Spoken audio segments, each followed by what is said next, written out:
సరే కూటమి ప్రభుత్వం ఇది సూపర్ సిక్స్ అమల్లో భాగంగా ఇది తల్లి కొందరు అనే డబ్బులు వేశారు కదా, పడ్డాయండి మీకు? పడ్డాయమ్మా. ఎంత పడ్డాయి మీకు? 20,000 ఇద్దరు పిల్లలకి. ఇద్దరు పిల్లలకి 26,000 పడ్డాయి. 26,000 పడ్డాయి. ఆ.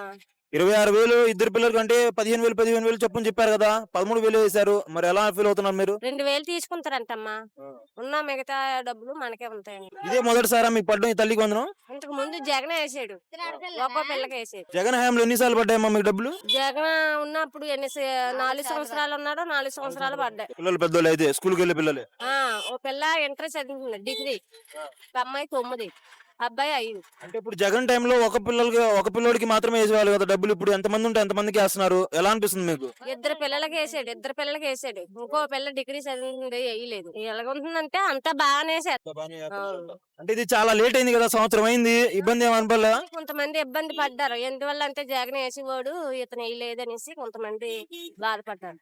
ఇప్పుడు ఏమంటున్నారు మరి వాళ్ళు డబ్బులు పడ్డాయిగా? బాగానే ఉన్నదా, ఎంతనా బాగానే చేస్తున్నారు. కొంతమంది ఏమంటున్నారు అంటే పేదోళ్ళకి ఎందుకు అలాగే చూస్తాము, వాళ్ళు పెంచుకోలేరేటి అన్నట్టు మాట్లాడుతున్నారు. పేదోళ్ళం కదా, రూపాయి ఎట్టినట్టే ఉంటది మాకు, అందుకని మాకు అదే బాగానే ఉంది. పిల్లలు చదివించుకోవడానికి మొత్తం ఉపయోగపడతాయి అంటారు.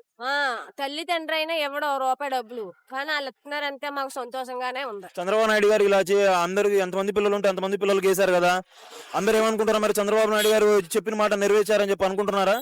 నెరవేర్చాడు, బాగుందని అనుకుంటున్నాం. మరి అంటే 15,000 చెప్పి 13,000 ఇచ్చారు కదా, మరి 15,000 అన్నాడు, మరి 13,000 వేసాడు. 2,000 స్కూల్ మెయింటెనెన్స్ అని చెప్పి అంటున్నారు. ఇంత ముందు కూడా కటింగ్ ఉంది కదా, కటింగ్ 2,000 తీసుకున్నారు.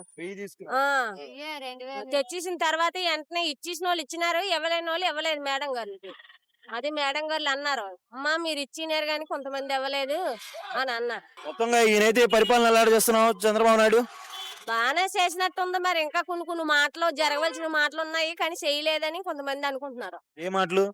ఏంటంటే పిల్లలకి 15 సంవత్సరాలు అయిన వాళ్ళకి డబ్బులు ఇస్తానని అన్నాడు. 18 సంవత్సరాల పిల్లలకి, ఆడపిల్లలకి అవి కూడా వేయలేదు. బస్సులు పెడతానన్నారు, బస్సులు కూడా పెట్టలేదు. బస్సులు ఆగస్టు 15 నుంచి పెడతానంటున్నారు అని అనుకుంటున్నారు. బస్సులు పెట్టాలా మరి? మీకు పెడితే మంచిదే సారా, మరి పడితే మంచిదే, పెడితే మంచిదే అంటారు. అంతే పెట్టాలని కోరుకుంటున్నారు. అయితే ఉన్న వాళ్ళకి అంతే పెద్ద లెక్కలేదండి. మానాడు పేదోళ్ళకి అయితే చాలా వరకు మంచిది, ఛార్జీలు కలిసి వస్తాయి. అవును, మాకు అదే కోరుకు, మరి ఇంకేమి లేదు. అంతకంటే అన్న మాట నిలబెట్టుకుంటే మంచితనం. అన్న మాట నిలబెట్టుకున్నాడని జగన్ అలా నిలబెట్టుకుంటూ అలా నిలబెట్టుకోవాలి ఎవరైనా. అంతే. జగన్ నిలబెట్టుకున్నా ఎందుకు ఓడిపోయినట్టు మరి? ఓడిపోయాడంటే ఓట్లు వేసారు, వేసిన ఓట్లు మరి ఏం తేడా వచ్చిందో మనకు తెలదాం. ఓట్లు మాత్రం ఎవరు తగ్గలేదు, ఓట్లు మాత్రం బాగానే వేసారు. సరే అమ్మా, ఇప్పుడు జగన్ ప్రభుత్వం చూసావు, ఇప్పుడు చంద్రబాబు నాయుడు గారి ప్రభుత్వం చూసావు, ఏ ప్రభుత్వం బాగా నచ్చింది నీకు?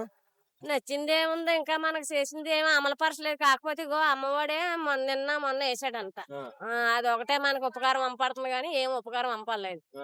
మరి ఏయో ఫ్రీ సోర్కులు ఇస్తానన్నారంట, ఏయో అన్ని అనుకుంటున్నారు జనాలు. ఏమి చేస్తలేదు ఏటి అన్నాడు కానీ మాటని ఎవరసలేదు అన్నట్టు మాట్లాడు. ఇంతకు నేను అడిగిన ప్రశ్నకు మాత్రం చెప్పలా, ఎవరిది బాగా నచ్చిందంటే ఏ ప్రభుత్వం బాగా నచ్చిందని? జగన్ ప్రభుత్వమే బాగుంది. అంతే. ఏంటంటే అన్న మాట తలాలో పుట్టి ఇంత ఓలువానం గాని తలాలు ఇవ్వలేదు, ఇచ్చిన వాళ్ళకి ఇచ్చాడు. మనకు లేకపోతే లేకపోని గాని అన్న మాట నిలబెట్టుకొని ఎక్కడో కాడ చూసి ఇచ్చాడు. నేనంటుంది అలాగా అతను చేసినట్టు ఇతను కూడా మరి చెయ్యాలి, మాట నిలబెట్టుకొని. నేనంటోళ్ళు బోల్ మంది ఉన్నాం. అమ్మమ్మ నేకే కదా కూలి పనికి వచ్చింది, పొట్ట జరక. అది పనులు ఉంటున్నాయమ్మా ఇక్కడ? పనులు ఉండలేదమ్మా, ఒక రోజు ఉంటే వారం రోజులు ఉండవు పనులు. 7 గంటలకు వచ్చిస్తేనే గానీ పని దొరుకుతా లేదు. రాజధాని ప్రాంతం కదా, ఇది ఎక్కువ పనులు జరుగుతా ఉంటాయి, పనులు ఏం దొరకట్లేదా మీకు? దొరుకుతా లేదమ్మా, పనులకి ఇబ్బంది. కష్టపడదామన్నా ఇబ్బంది కిందే ఉంది.